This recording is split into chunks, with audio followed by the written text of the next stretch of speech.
Oh, hi. I'm Thomas Nelstrop. I'm Susan Harrison. And I'm Gemma Arrowsmith. We're at episode 4 already. Wow. I'm excited about this one because we're choosing my favourite episode. Yes. 4 already, right? I know, yeah. Time flies. It does. And actually that's appropriate for today's episode, isn't it? I am an absolute sucker for time travel episodes and things like that. And there were loads of those on Leyline High. We've talked about all of the sort of little Victorian boys that turn up because they've fallen through a time hole. That seems to happen constantly in Leyline High. But we're choosing my favourite episode, which is from 1976, before I was born. But as I say, I used to watch them on UK Gold when they were repeated. Yeah. This is really your era, isn't it, Gemma? I feel like we're all massive fans of Leyline High, but I think each of us gravitates to a slightly different era. And this is a classic. It's called The New Timetable.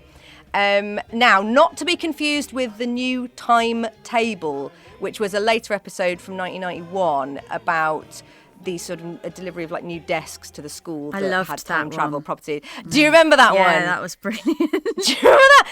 They got these new desks that sort of when you opened them, they could go forward or back in time. Yeah, and there was like a different magazine from different eras inside. That's right. And there was like rationing when it was like the World War II bit. There wasn't a proper magazine, but there was like rations and stuff. It's really cool. Yes, that was That's really really good. clever, wasn't it? Yeah. That was a brilliant one. So yeah, that was later. I love that episode. But yeah.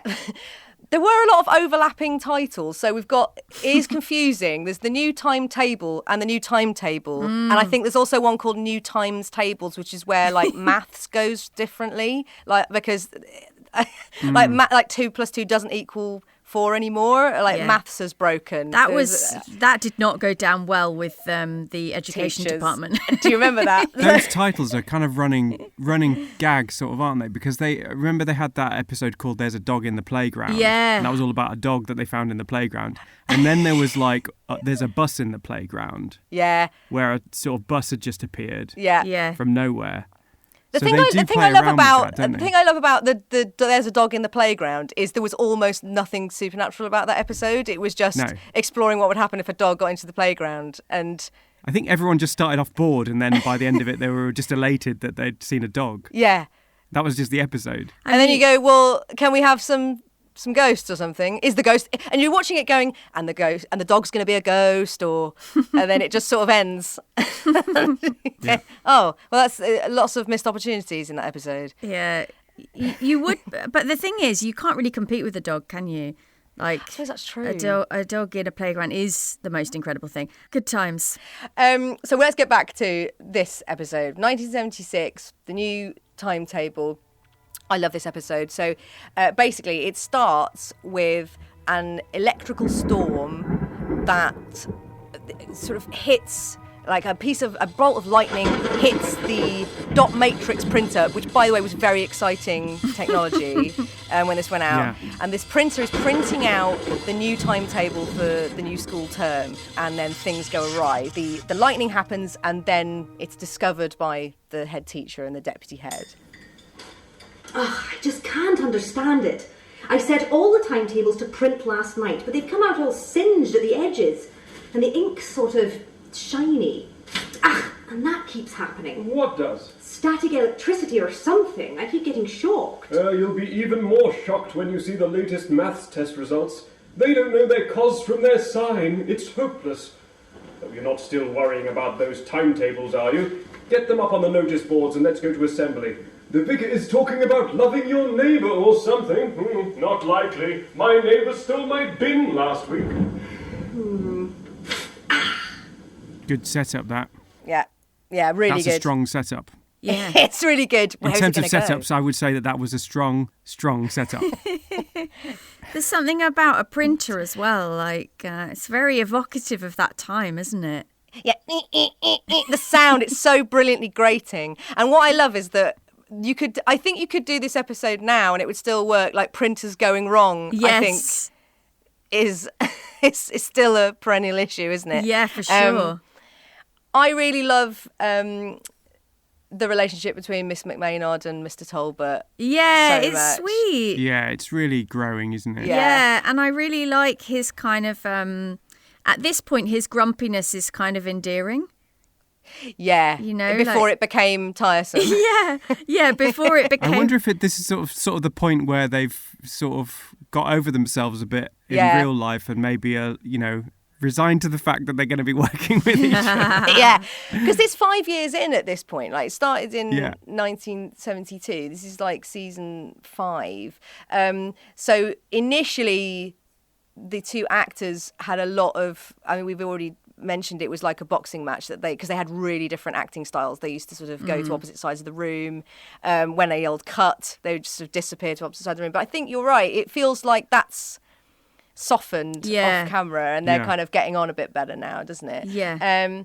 Miss McMaynard, this is kind of a bit of an episode for her, which is kind of unusual because as deputy head, she often didn't get a look in, and I think that annoyed the actor. Yeah, quite a bit. Yeah, it would, wouldn't it? Especially like if the Mr. Talbot, if the male actor was getting a lot of the juicy storylines and stuff. Yeah, because he was like doing his doppelganger episode where there were like 17 versions of him all over the school, and they were all speaking with a slightly different accent. Yeah, and he was getting all of these opportunities to sort of stretch his acting muscles, and then Miss McMaynard often is just the person that goes, yes, absolutely, or whatever. And so much has changed today. So this feels like it's an episode for her to sort of stretch her wings a little bit. Yeah. And there's also, we're going to meet her in a minute, a brilliant science teacher character, which I just love, Dr. Gosforth, who's coming up in a minute. So, okay, we'll have another little clip. So what happens is the timetable is struck by lightning, and immediately there are these sort of weird time anomalies all over the school. It's time for assembly, but suddenly the school bell goes and all of the kids are filing out, and it seems to be the end of the day. And Mr. Talbot, who is... Say what? I know, record scratch. And Mr. Talbot, who is a stickler for order and things being in the right place and students being in the right place. Obviously, this is a big deal for him. So this is the moment he realises what's happening. Wait a moment. It can't be home time already. We haven't had the school day yet. We're supposed to be starting assembly. You there? Sorry, sir, I've got to run. I've got after school netball practice. Yeah, and I've got after school sitting in front of the telly practice. But it isn't after school. It's during school. I think I need to lie down in my office. Can I leave you to round up the children and get them back into lessons, Miss McMaynard? But the clock does say 3:30, and so does my watch. We've skipped the whole school day. It's something to do with these new timetables, I'm sure of it. I'm going to speak to Dr. Gosforth. Brilliant. What I love about this whole episode actually is that it feels like the pupils have a slightly different understanding of what's happening. Like they're kind of just going along with it, maybe because they're young. Yeah. And it's the adults. Supple minds. Yeah, supple minds, yes. Exactly. Yeah. I think it's also wish fulfillment, right? Like you get there and then the school day's over and you can go home. Brilliant. Like it's such a wish fulfillment episode. There's like school gets skipped completely. Fantastic. Yeah, that would be so amazing. Can you imagine? It's like Severance. What I'm saying is that Leyline High was doing Severance before Severance even was conceived. It's like you'd wake up, you'd be in registration for school, and then you skip the whole day and you're at home watching Leyline High, eating a packet of crisps. I mean, that would be the dream. I'd love that. Oh my goodness.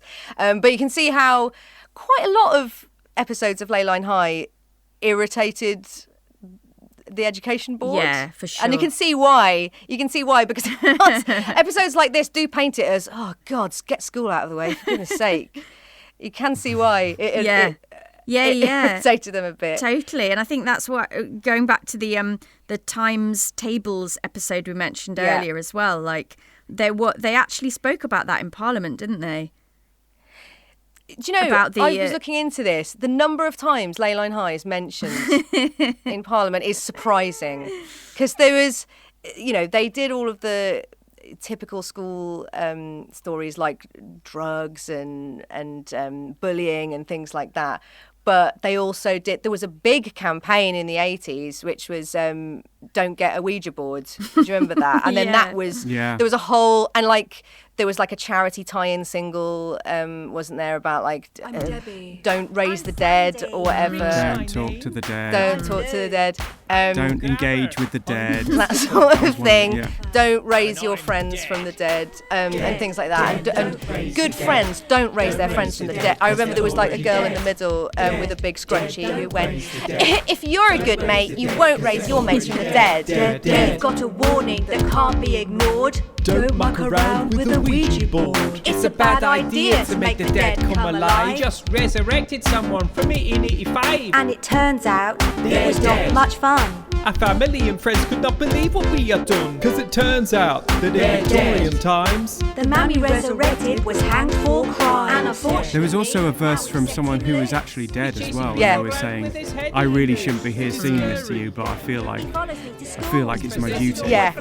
I'm going to go back now. Good day to you. I'm from 1885. 1 minute I was dead and now I'm alive. But it sort of undermines the whole thing, doesn't it? Yeah, like, why are we making light of this? I thought the whole point was we weren't making light of this. I am dead, don't raise me, but I am cool. So if you do, then you probably have a laugh. Yeah. Hello there, I'm on the PTA. Raising the dead is not okay.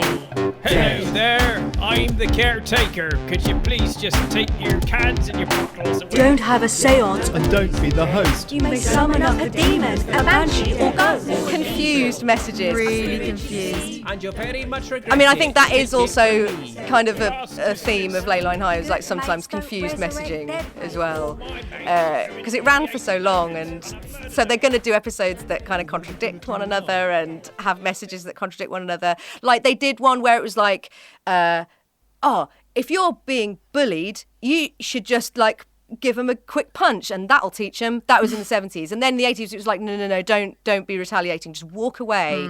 And then there was one where like a ghost is getting bullied and it's like, you should, if you're a ghost being bullied, make sure you haunt them. And that sort of thing. And you go, well, what am I supposed to do? What am I supposed to do? And in the 90s it was just pay them off. Just pay them off. Just give them as much money as possible to stop them bothering you. Because that'll work. And just say, that's it. No more money for you. I've got some, but you can't have it. Yeah. So Leyline High being mentioned in Parliament. We should see if we can find some of that footage. I'm sure that there's some like hidden binders of information about Leyline High. MI5 and stuff. I'm sure that there was. I mean, I'm just blue skying here. Yeah. But maybe there's a file on Leyline High. It was so influential. Yeah, it was. They must have been worried about, how it was shaping young minds. Yeah, it's true. It was the sort of like the sort of adolescence, as in the show, of its time. slightly more innocent. But yeah, like in terms of like getting all public debate going and how zeitgeisty it was. Anyway, let's get back to the clip. Looking at the new timetable under the microscope, I can see that the ink is glowing almost fluorescent with highly energized tachyon particles. And for those of us who teach humanities and don't understand this science business? Well, I can only surmise that somehow this new timetable has caused the fabric of space-time to rip apart. We might start seeing some time anomalies in the school. Time anomalies? And how would we know? I think you've got your answer. Look, everyone's picking up their O-level results. Miss, I've got an A. Well done, Peter. I knew you could do it. O-level results? But they haven't even taken their exams yet. That must mean we've jumped forward about 5 months. Don't worry. These anomalies are temporary as well as temporal. We should be jumping back in... See? Oh, wow. I love that. So yeah, quick, like we're jumping forward in time. They've gone from jumping forward just like a few hours to jumping forward months. Yeah. And by this stage, you're watching it going, okay, is it going to jump into a science fiction future? And you're sort of speculating like how big can these giant time jumps be? So yeah, I'm a huge fan of anything that involves time jumps, time slips, time travel, and I think once the writers on Leyline High had exhausted every ghost story they could come up with in the first few seasons, they sort of quickly moved on to aliens and time travel, and that's what we're seeing here. And my God, did they lean into time travel stories? I think my overriding feeling watching this episode was confusion, because I was a sort of kid that sort of didn't stay still, and I might have just gone into the other room and come back and gone, what's going on? Like there's suddenly why are they suddenly collecting their exam results? And yeah. My overriding feeling, it might not surprise you, was sort of kind of like to glaze over during all of the technical speak. Like as a kid, as you know, I was more there for the friendships and stuff. So when it became... You wanted the emotional centre. Exactly. So when all the technical language came in, I was like, oh, what? And there's like a lot of that in this episode. But I mean, it's maybe great, one of the worst for technobabble, right? This episode. I can just imagine you throwing something at the TV. Yeah. What? Get this off. Chucking my Sylvanians at the TV. I want some emotion. Sylvanian families. I'm something of an annoying Leyline High purist. So I sort of... That's why I like the early stuff. Yeah. The stuff from before I was born. And it's sort of like as soon as they start bringing in like pop stars, as we started to see in the 80s, like, oh, Leyline High's dead. There's no way. Even though it went from, like, it had incredibly good viewing figures in the 80s and 90s. Yeah. I'm always watching it going, yeah, but it's not like the real proper Leyline High of the 70s when the teachers are in flares and they've got... Before it was cool. You watched it before it was cool and you were like, it's a sellout. I watched Leyline High before everybody jumped on the bandwagon. Yeah, exactly. This is kind of your era, isn't it, Gemma? Like TV-wise, I feel like you really connect with... I love this. I love the wobbly sets. I love the fact that, because in the 80s they moved it to, it was a set during the 70s. They had these sets, and so you have these like slightly wobbly sets. And in the 80s they moved production to an actual school, and it was sort of filmed during. So it immediately changes. Like it looks more professional. I think that's what I don't like about it. Is that it looks like more money's gone into it. I prefer it when it's very clearly been made with about £5. The whole episode, like I love that. I love when they're obviously. It's almost as if you can be a bit more creative when it's a bit kind of thrown together. Exactly, it's kind of all hands on deck. Oh, what would happen if we made it this or made it that? Whereas if you're in that actual physical school, you're like, you have to work with those spaces that you've got, right? Yeah, exactly. I'm just a big fan of when the sort of ghost of the week has been made with such sticky back plastic and crepe paper. Like I just love that, and a lot of passion. Like that's what that's when it's proper Leyline High for me. And so we talked about how this is maybe one of the worst offenders this episode for technobabble. Yeah, we're gonna hear a bunch of that in a moment, because there's some great examples of technobabble in this episode. But let's hear the next scene when the time anomalies are getting worse and worse. Look, there's that new qualified geography teacher, Mr. Chitterhouse. He looks even more bewildered than usual. Mr. Chitterhouse, are you okay? What? Well, I could have sworn I was about to teach the third years about different types of rock formations, but when I got to class, it seemed the whole lesson had happened already. Did it go well? I don't know. Emily Prosser said it was one of my best classes ever. Wish I could have been there to see it. Have you noticed that... Everything's happening in the wrong order, Mr. Chitterhouse. Don't worry, we're sorting it out. Does this mean I'll have to teach that class at some point? Shame. I'll probably mess it up this time around. How are we going to sort this out, Dr. Gosford? What are we going to do? Now, the idea of missing a geography class on rock formations is definite wish fulfillment. I think. Right? For sure. It's a fantastical idea.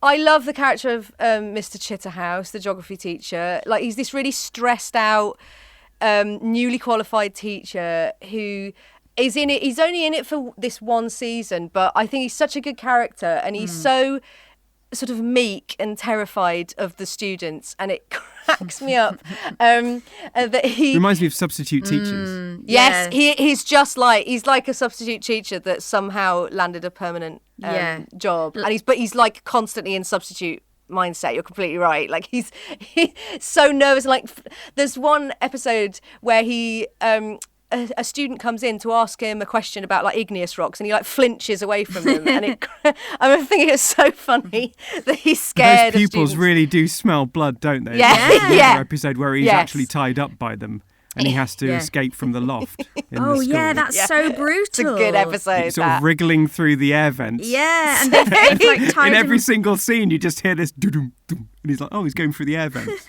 Yeah, that's how they sort of got rid of him from the series, was like he ended up in the air vents, and like they just sort of quietly forgot about him as a character. So I always like to think that through the following series, like he's still up there.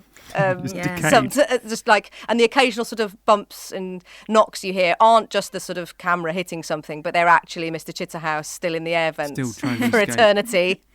He's a health and safety risk if he's still in the vents after a number of years. Did they ever pay that off? Like, did they ever find out what happened to him in the end? Because I remember like there was like the episode where there was a strange smell, and then there was a lot of fan chat about like, is it the decomposition of his body up there, Mr. Chitterhouse? But then other people saying no, that would be too dark. Even Leyline High wouldn't go there. Oh my goodness. Well, we should try and find the actor, because he's quite young here. He's really so sweet.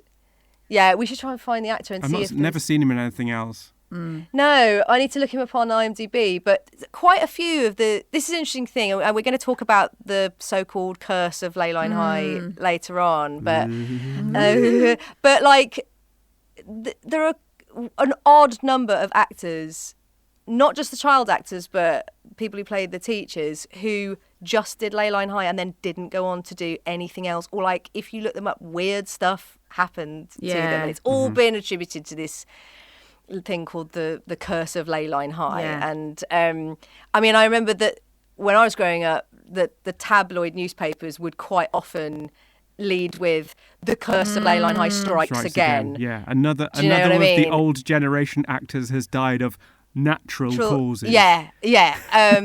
With quotation marks around natural. To make it sound like it wasn't natural. And so, and so there are sort of weird happenings, but we're going to have a conversation later about whether is it just chance that a strange number of actors from this met a sort of strange end, or like weird stuff happened to them, like one went on to form a cult in Wiltshire and things like that. Just odd stuff.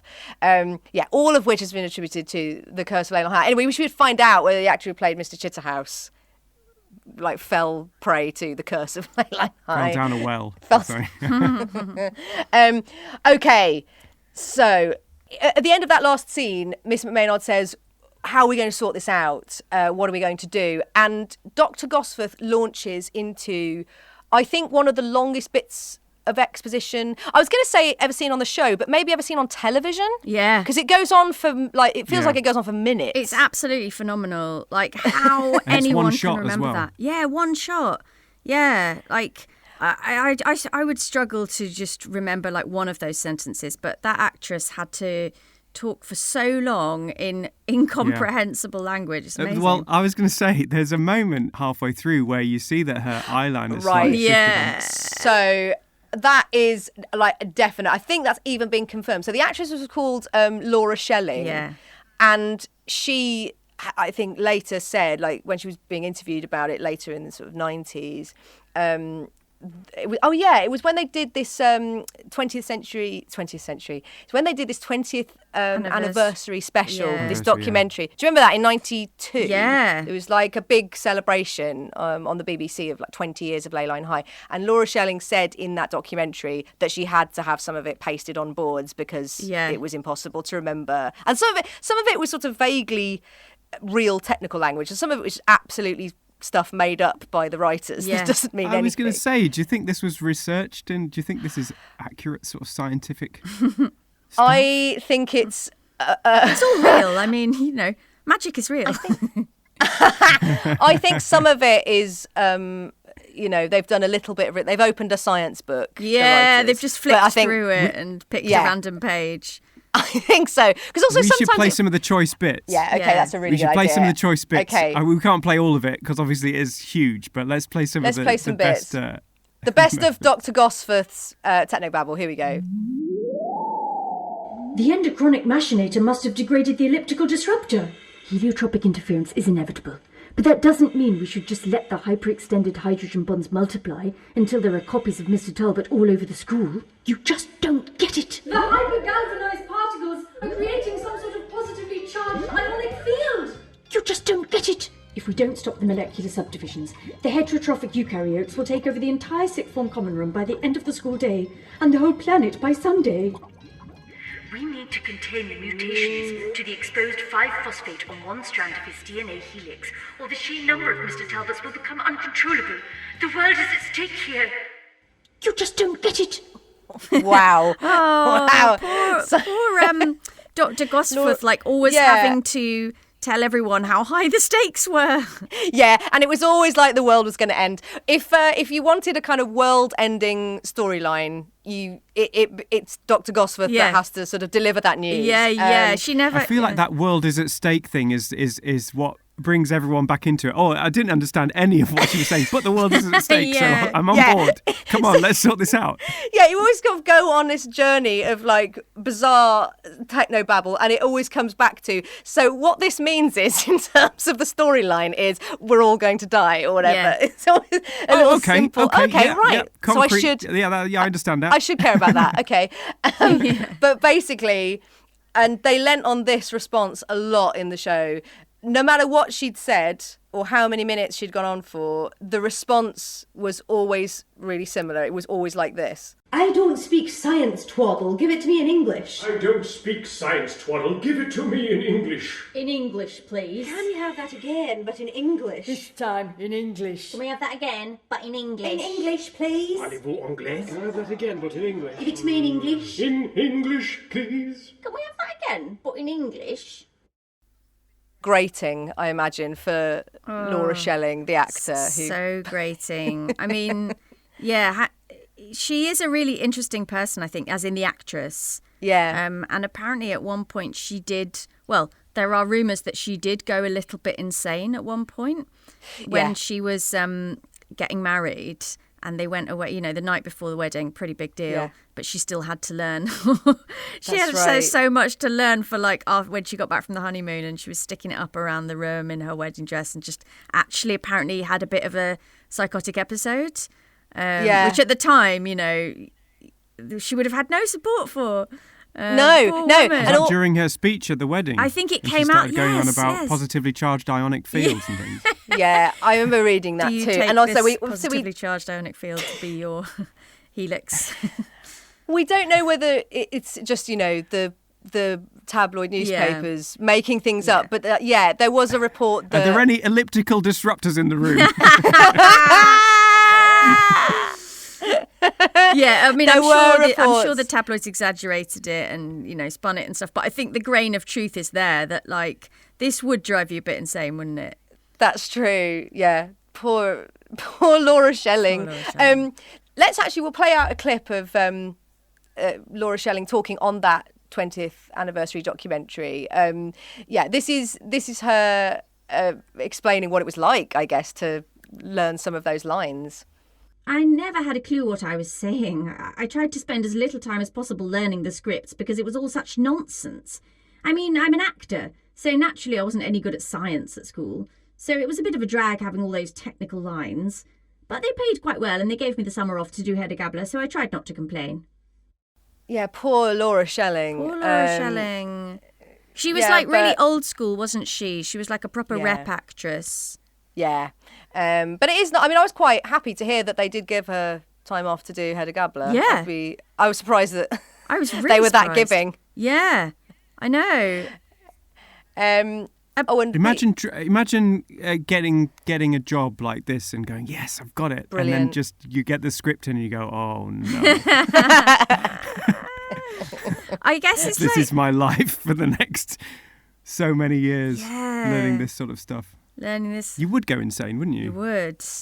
So we've talked about how she openly said that she was using cue cards for some of it, and like fair enough, because also remember they had to turn around episodes really quickly. So like basically they didn't in the 70s they didn't record it live. Obviously it didn't go out live, but they did record a lot as live, and they had so little time to do reshoots that quite often you do see, particularly in the early years, like these little mistakes that have been left in, like someone stumbles over a word a little bit, or we've already talked about like when a camera kind of clearly bumps into something, and that's kind of been left in. But one of the biggest mistakes, like glaring mistakes, was basically the rumour is that Laura Schelling was reading the cue cards, and then she just accidentally read the fire safety poster, which was next to it on the wall. She just carried on reading. And like, I've definitely been in a situation where you're just reading on autopilot and it's just sort of the words are tumbling out of your mouth and she's not paying attention to what she's saying anyway. So it's just, and that was left in. And that, because it's in the show, we've got it. So here is that clip, and it's unbelievable. The cryotonic reaction will engulf the whole science block. Drink milk with every meal to ensure your bones stay healthy and strong. Milk marketing board. Strike knob in case of fire. Now wash your hands. What I love about that is she carries on delivering it like it's urgent, like it's part of the plot. Yeah. You sort of see her eyes shift a little bit out of panic, I think, when she realises. But I mean, fair play. She keeps up the pretense really well. That's what I love about Leyline High, is that they left it in. And have you heard like them try and justify it retrospectively and be like, what did they say? Yeah, they were like, no, it was integrated into it was like a deliberate. We were melding the two different realities, and it's like, no, you weren't. No, you weren't. What I love is like you could tell it wasn't deliberate, because the two kids that are in the scene, they look at one another. They clearly look at one another like, this isn't in the script. Yeah. What are we going to do? That's so good. I love that moment. And you can find that on YouTube, and it's got, obviously, because it's a mistake. Yeah. It's got so many views, so you can look that up on YouTube. Not to go off on a tangent, but I read this little thing on Wikipedia that, the kids walking around with their bags and things. Yeah. Do you know what they had in their bags to make them look heavy? What? They had planks of wood. So not books. So all these little kids are walking around with these massive backpacks in their bags, and they had planks of wood and like bricks in them to make them look heavy. I didn't know that. I did know that they, in the very first series in 72, they didn't have anything in the bags, and people wrote in going, obviously there's nothing in them. Do you know that thing like when people on TV are given empty cups I hate and that. stuff? Yeah, I hate that too. Or like you're given brand new coffee, and then they tip it right up. Yes. When they drink, and you go, well, that'd be all over your face. Yeah. But the planks of wood make sense in retrospect, because their rucksacks were always really like angular. Yeah. So really rigid. Yeah, really rigid. So that's really funny. I'm going to look out for that. Cutting into their shoulders. That's why the year sevens look like they're about to faint. Like such enormous bags. A lot of them got back problems as well, wasn't it? A lot of those kids. It's hard. Blame it on the curse. Yes, exactly. True, the curse of Leyline High. It's rough being an actor on Leyline High, isn't it? I think that's what we're discovering. Both the teachers and the kids. Yeah. It's a tough job. Also, it was like half the year or something was like taken up on it. It was like a lot of time. Your whole life. And basically when they moved in the 80s, when they moved to a real school building, it was all through the holidays that they had to film and at weekends. So if you're an actual school kid, do you ever get a day off? Because you're at actual school during the week. And then you're at pretend school. Yeah. Yeah. Horrible. That is really horrible. Okay. Sorry. Oh, no, I was just going to say, getting back to Dr. Gosforth. Yeah. I don't know if you guys have seen this, but there's also a clip of her in another episode, and you can see like bits of writing on her arm through her like silk blouse. Really? Yeah, and just coming up, just on the edge of her bottom of her hand. allegedly, again, because of line learning, and she sort of, the way she positions her arm is really weird because she's trying to read. Yeah, so she can read it. Anyway, there's just so many brilliant moments like that. Have a look on YouTube if you're listening. Can you see what's written? Can you see what the words are? You can see the end of the end of the words, so the speculation about what it would be. So I think this was like common practice to put your lines on, props and things like that and parts of your body, because there is another scene with Mr. Talbot. He's drinking some tea, but he's obviously got some of the lines on the bottom of his teacup and he drinks it, and you can see that it's got his lines on. Going cross-eyed, trying to see, yeah. That's so brilliant. It is a really fun game, or possibly even a drinking game, to like take a drink whenever you spot an actor on Leyline High obviously reading their lines on something. The school desks were a classic, like lift up the school. And you often see that the students, like, they're in the middle of a conversation and they'll just randomly lift up the school desk, and it's like, oh, you've got your lines pasted. So resourceful though, right? Really resourceful. I'm all for it. I mean, they haven't got long to learn it. I mean, the scripts were coming in really late sometimes because like there's so many, like, how many episodes per season? Like loads. So they've got like a day overnight sometimes, and they also did rewrites, didn't they? The writers were renowned for doing, particularly the original show creators were renowned for doing last minute rewrites and like do a take. Go on. Yeah, well, especially when the writers were beginning to sort of fall out and when there were tensions. Yeah. Then like one person, Beverly Shank, would do a rewrite, and then Jacqueline would do a rewrite of Beverly Shank. It was quite aggressive, wasn't it? And like so. Passive aggressive, and then Terence B. Copeland would like be going, no, I override this. This is the version we're going with, and the actors are just sort of standing there on set going, like, what do you want me to do? What do you want me to do? Do you want me to do different versions?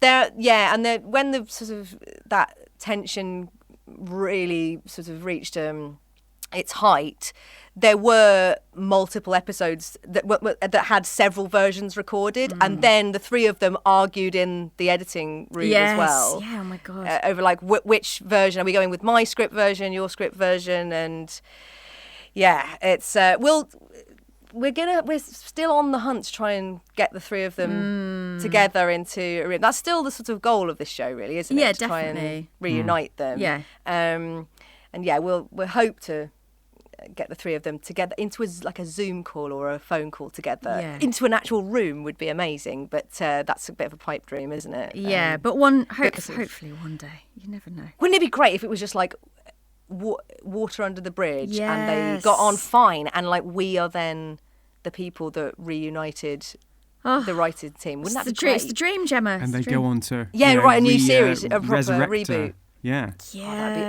Resurrected is what it'd be called, right? Leyline High Resurrected. Leyline High Resurrected. Back from the undead. Yeah, that'd be great. Okay. So going back to this brilliant episode. And Dr. Gosforth, just a supreme favourite character of mine. I love her. So as well as all of the sort of reading stuff off placards, she also has a really interesting place in sort of the history of Leyline High because she talks about technology a lot. So she is the first mention of mobile phones on British TV and the first mention of email as well on British television. That's massive, isn't it? That's huge, isn't it? Yeah. That's brilliant, isn't it? But what I love is it's all because the writers all sort of based it on like what technology was emerging at the time, and they wanted to kind of be at the forefront of that, and they wanted Dr. Gosforth in particular to be at the forefront of that. And but what I love is how the other characters react when she brings up this new technology. Let's have a little listen. Pretty soon you won't be getting your post through your letterbox. You'll be getting it through your BBC Micro. Sounds rubbish.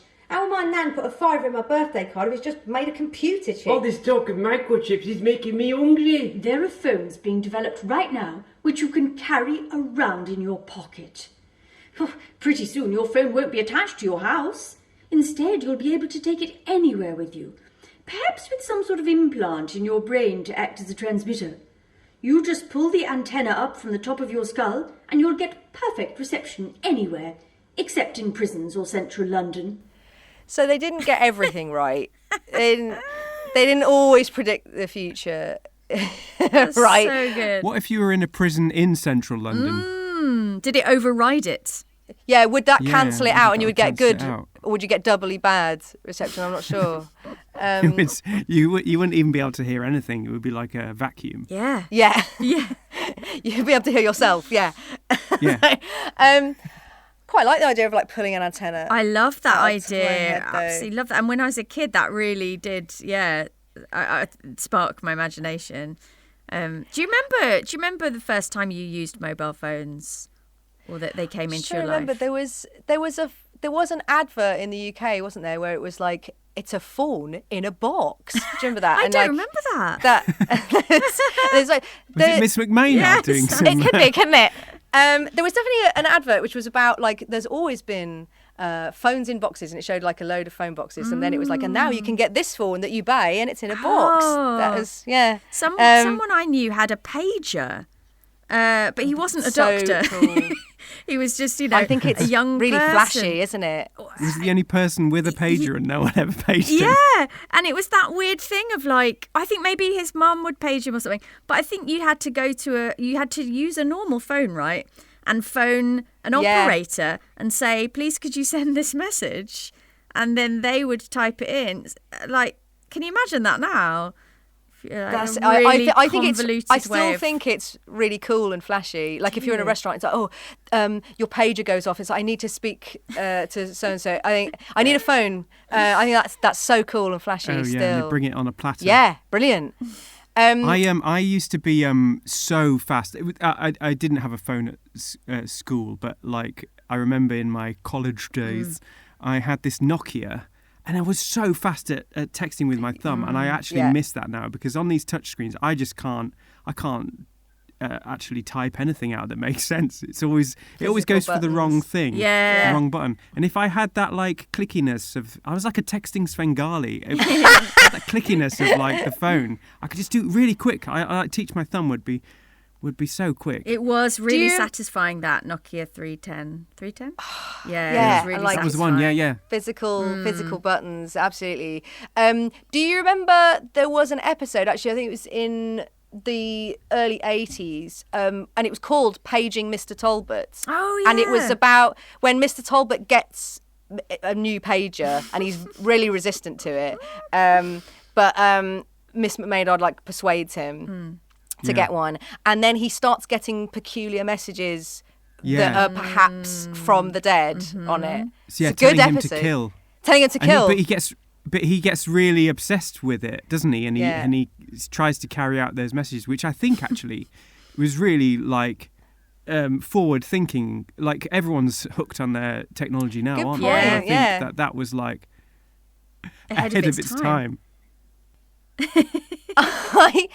I think that episode might have spelled the downfall of pagers in the UK, because it was already just on the cusp of mobile phones, like really early kind of Vodafone mobile phones coming in, and then you've got an episode of Leyline High, which is about a pager that's telling the head teacher to kill. Yeah. And I think that was the death knell for pagers, and it actually it might have ushered in the sort of new era of, oh no, I'm not going to get a pager, I'm going to get this new technology, mobile phones instead.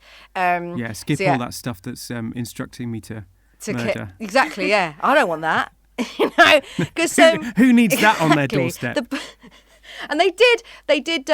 I love Leyline High because of how much they did blend fantasy and reality, and and I think as viewers we a lot of people did. This is why it came up in Parliament so much. This is why it caused so much controversy at the time, is because like they did blur real life things. Like they mentioned the BBC Micro there, that was real, but they also then have like ghosts and all spooky stuff, and you go, well, where is the line between fantasy and reality? And I think that's why it came up in Parliament so much, like what's real and what isn't real.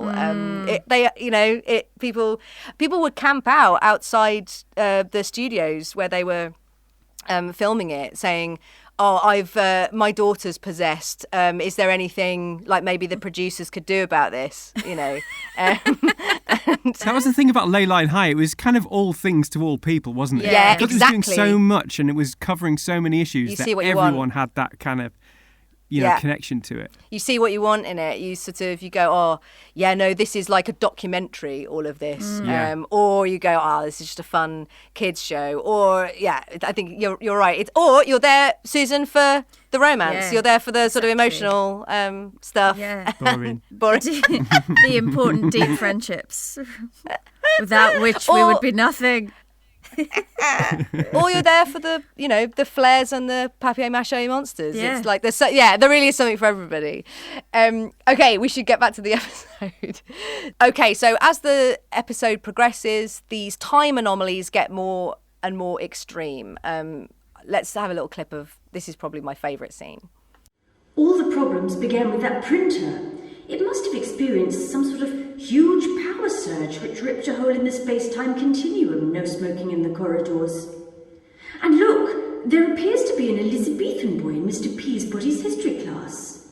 Amy Squires. Present. Fiona Albright. Present. Master Trismegistus Peregrine Bertie, 13th Baron Willoughby de Eresby. Paused. Dr. Gosworth, I don't want to alarm you, but there appears to be a medieval knight in the corridor up ahead. Good morrow, ladies. The anomalies are getting more extreme. Forgive me, I was in the heat of battle, my enemy slain, when I found myself transported within this labyrinth. Excuse my enemy's blood, which even now besoils the ground. Where might I divest myself of a fully severed head? Oh, he's gone. Thank goodness. I can't think of where to throw away a head. The bin men would never take it. Right, here we are, the staff room. Right, I love this is that great, scene. yeah. That blew my mind because it was like, up till now, we're just sort of jumping ahead in time, but then now time is breaking and bits of the past are sort of starting to leak into the school. So first of all, we have this boy from the past turns up in one of the classes and his name is inexplicably on the register, by the way. What? How does that work? What's that about? and then like a medieval knight turns up. So God, I mean, talking about there being something for everyone, we've got like technology, BBC Micro, time anomalies, and also a medieval knight. Like, what more do you want? This was a really exciting. And that knight is shot from a sort of lower angle, like they're on a horse, but I don't think they would have got a horse for that like couple of seconds. Got the coconuts out. This is exactly what I'm talking about, where I love the 70s episodes where they clearly haven't got any money, and they're like, how can we conjure the idea of a horse in the viewer's minds without actually having to pay for one? And so a sound effect, like you say, some coconuts whacked together and just an actor moving as though he's on a horse. Coconuts, they're classic, aren't they? Yeah, it really worked though, because when I watched this, when it was on UK TV Gold when I was younger and watched it, I really bought into it. I really saw a horse like you, Tom, even though technically there wasn't. It was amazing. Yeah, an off-screen horse has been conjured into existence. A brilliant innovation on this show. Amazing. So the thing about this episode is it has quite an abrupt ending. So we've had all of these time anomalies that have been sort of building and building. The time anomalies are getting worse and worse, further into the future, further into the past. And then it's resolved in a very fast way. And this is a bit of a feature of Leyline High, is sometimes it's like just a very, very quick resolution in like sometimes the last 90 seconds of the episode, right? And this episode is a perfect example of that. I think we're right. Look at the printer. It's going bonkers. This must be the source of the time anomalies. Okay, let's just unplug. Or destroy it with an axe. That will probably work too. Where did you get an axe? I took it off that night.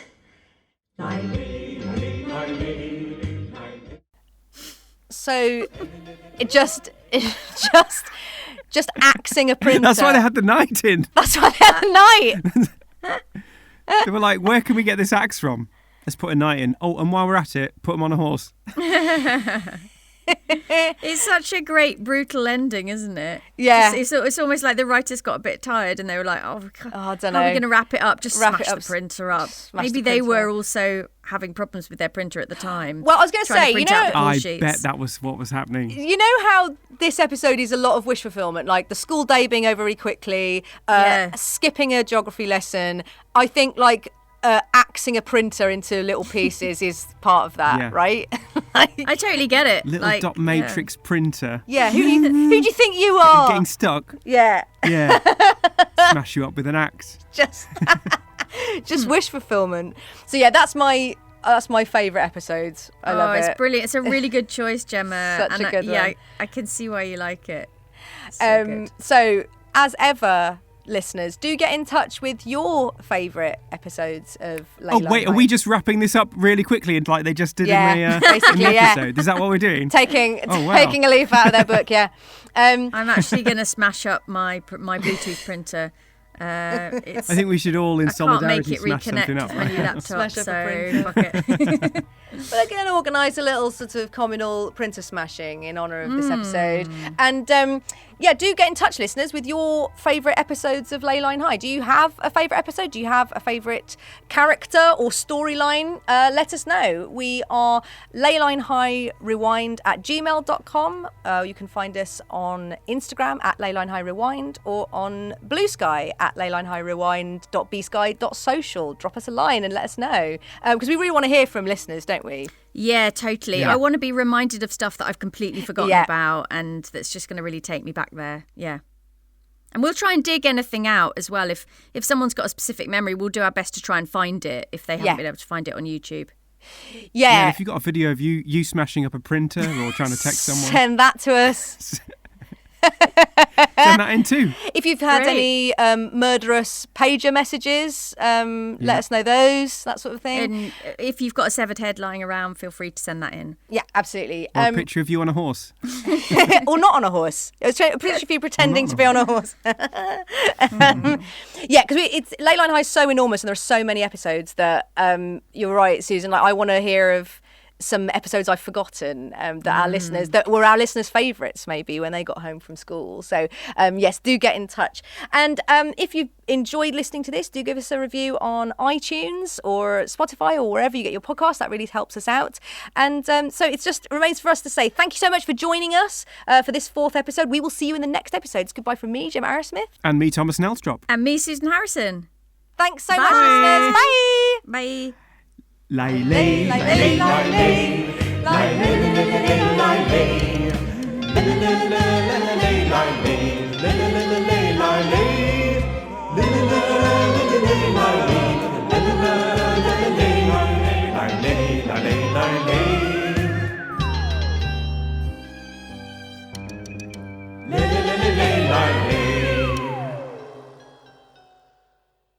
I'm Debbie. I'm Sandy. Rick's my name. And I'm Lou. I'm Grabber. I'm Christopher. I'm Jennifer. And I'm Dead. Dead, dead, don't raise the dead. Don't raise the dead, 'cause they're already dead. Dead, dead, don't raise the dead. Don't raise the dead, 'cause they're already dead. Dead, dead. We've got a warning that can't be ignored. Don't muck around with a Ouija board. It's a bad idea to make the dead come alive. You just resurrected someone from 1885. And it turns out it was not much fun. Our family and friends could not believe what we had done, 'cause it turns out that in Victorian times the man we resurrected was hanged for crime. And unfortunately, now we've set him loose. He's chasing people around with his head in a noose. It is scary. He follows me to school. He's possessing all my friends and it's just not cool. Good day to you. I'm from 1885. 1 minute I was dead and now I'm alive.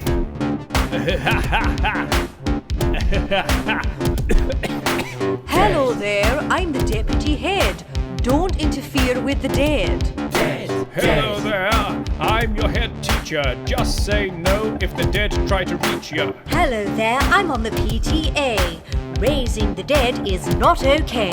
Hello there, I'm the caretaker. Could you please just take your cans and your bottles away? Don't have a seance and don't be the host. You may summon up a demon, a banshee or ghost or an evil. spirit you see. And you'll very much regret it. Take it from me. Class dismissed. Good mates don't resurrect dead mates. All my mates are in the 1800s and I've murdered them. Well, what are we going to do now? I'll put you in a bin.